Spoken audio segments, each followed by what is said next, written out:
Look, I'll be honest, we're swamped. The World Cup hype is real and Goal90 Shop is officially at capacity. If you ordered this week, please bear with us for a 2-week processing delay. It's a good problem to have, but we are working around the clock to get your gear out. Thank you for your massive support. Winter's window just slammed shut, yet Manchester United already look like they're planning the next move.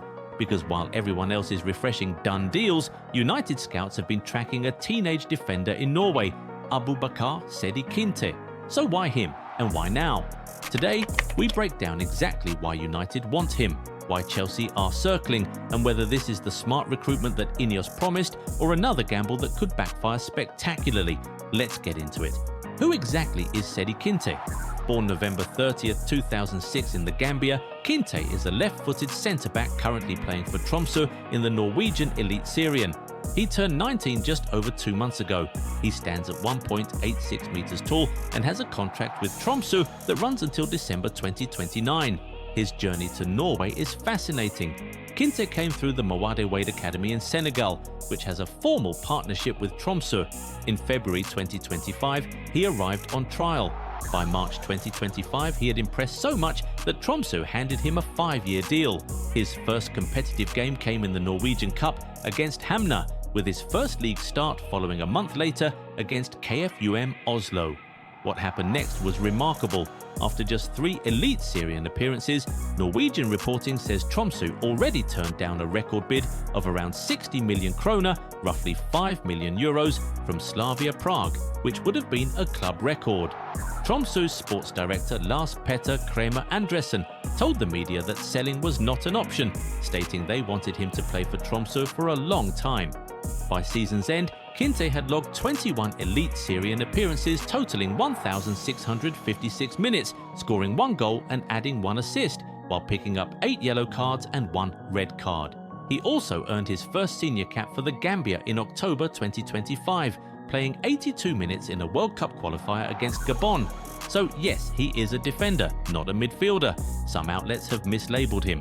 Let me be crystal clear. Kinte is a left-sided centre-back who can also cover at left-back. That versatility matters.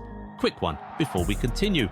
If you are enjoying this deep dive, hit that subscribe button. It genuinely helps the channel grow. Now here's where it gets interesting, the rumours. The Daily Mail broke the story that both Manchester United and Chelsea are monitoring Kinte closely, with United's director of football Jason Wilcox reportedly impressed by the player's performances. Both clubs have strong scouting networks in Scandinavia and have followed his progress throughout the season. Chelsea's interest is particularly notable because they recently lost out on Rennes centre-back Jeremy Jacquet, who agreed to join Liverpool, meaning the Blues are actively searching for young defensive reinforcements. Meanwhile, Swiss clubs Basel and Young Boys are considering whether to move before their transfer window closes on February 16th, probably hoping to sign Kinte now and flip him for profit later. Tromsø are reportedly seeking around £4 million for their prized asset, which would make Kinte their second most expensive sale after El Hadji Malik Diouf, who now plays for West Ham. Now, let's address the elephant in the room. Why would Manchester United actually want Sedi Kinteh? First, it's no secret that finding quality left-footed centre-backs is genuinely difficult in modern football. They provide natural passing angles for build-up play, more comfortable ball progression down the left channel, and better body positioning when defending that flank. Kinte is naturally left-footed, which immediately puts him in a smaller talent pool that commands premium prices at the highest level. Second, consider the age and senior experience combination. At 19, Kinte already has over 1,600 minutes of top-flight football under his belt. He has started against Rosenborg, Viking, Vålerenga. He has played in World Cup qualifiers for his country. This is not some academy prospect who has only faced under-21 opposition. He has been tested against professional attackers in competitive environments and come through it. Third, the physical tools are genuinely elite. Multiple reports cite Kinte clocking speeds of just under 37 km per hour, which would put him on par with Mickey van der Ven, EPL's fastest player. For context, Brian Mbomo has recorded the highest sprint speed for a United player this season at 36.4 km per hour. Recovery pace of this caliber is invaluable for any side playing a high defensive line. Fourth, there is tactical fit to consider.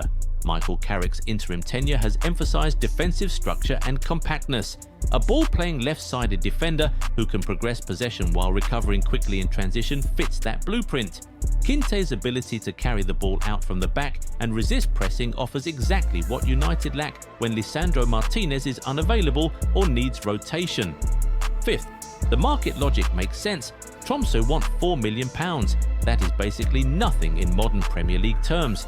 If Kinte develops as scouts hope, his value could multiply 5 or 10-fold within 2 seasons. We have seen this pathway before with players from Scandinavia. Erling Haaland went from Molde to Salzburg to Dortmund. Rasmus Højlund came through Denmark before his move. The Norwegian league has become a genuine talent pipeline, and United have bought from Tromsø before, signing Isak Hansen Aron in 2020. Sixth, there is contract leverage here. Tromsø have Kinte tied down until 2029, which gives them negotiating power. But they have shown willingness to sell at the right price. Moving now before a breakout tournament or a breakout European campaign inflates that fee is textbook smart recruitment. But here is the risk paragraph, because we have to be honest. Kinte picked up 8 yellow cards and 1 red card in his debut season. That is a concerning disciplinary record for a teenager. It suggests aggression that has not yet been refined, decision-making that can be rash, and the kind of profile that could struggle under the scrutiny of Premier League officiating and VAR. In short, can he adapt to the EPL? There are also work permit considerations. Kinte is Gambian, which means he would need to satisfy the FA's points-based system for non-domestic players. His single senior international cap helps, but this is not guaranteed. United would need to navigate this carefully. And finally, United already have young defenders. Many considered that Kinte's profile is too similar to Aiden Heaven, another young defender the club rates highly. If United already have a prospect in that mould, does Kinte become redundant? Not to mention, there's Lenny Yoro. But with Chelsea, the pathway can involve their multi-club model. He could be signed and immediately loaned to Strasbourg, their League One sister club that has become a clear development hub. Mamadou Sarr, Mike Penders, Kendry Paez and Aaron Anselmino have all gone through Strasbourg this season. Chelsea would get controlled development in a competitive league, but Kinte would not be at Stamford Bridge for at least a year, maybe 2. For Kinte, the question is whether he wants minutes clarity now or patient development in a structured system. United theoretically offer a faster track to Premier League football. Chelsea offer a more established pathway, but with less certainty about when he actually wears the Chelsea shirt. If he backs himself, United might be the better bet. If he wants security and a proven system, Chelsea's infrastructure is hard to argue against. And the ultimate question is he a good deal for United? At £4 million, this is exactly the type of signing INEOS should be making. Low risk, high ceiling, smart squad building. Kinte is not a guaranteed starter.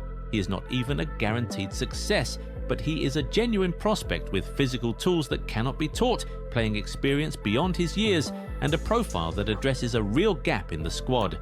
The disciplinary concerns are real. The adaptation challenge is real. But if United want to rebuild sustainably, rather than throwing money at established names, this is what that looks like. United should make the move before Chelsea or other clubs complicate the picture. The summer window will only bring more competition and higher fees. Now I want to hear from you. Would you take this gamble now on a teenager from Norway, or would you rather United spend the budget on a more ready-made defender who can contribute immediately? Drop your thoughts in the comments.